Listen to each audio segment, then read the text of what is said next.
K-systém. Dáme vám toľko svetla, koľko potrebujete.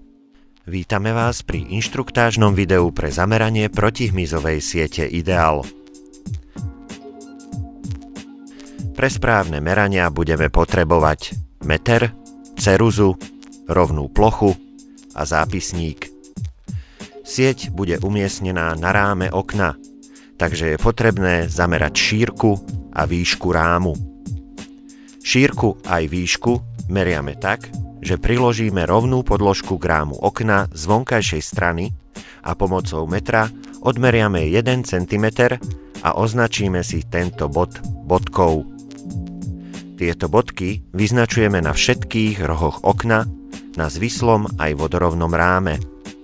Potom odmeriame šírku a výšku, tak, že meriame vzdialenosť týchto bodiek. Odmeriame hornú aj dolnú šírku a ľavú i pravú výšku.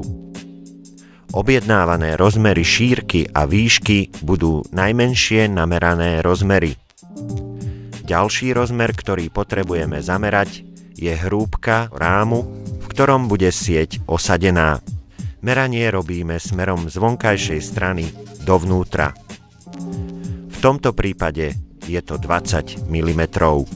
Pri meraní rozmerov pre protihmyzovú sieť zameriavame šírku, výšku a hrúbku rámu okna. Meranie robíme smerom z vonkajšej strany dovnútra.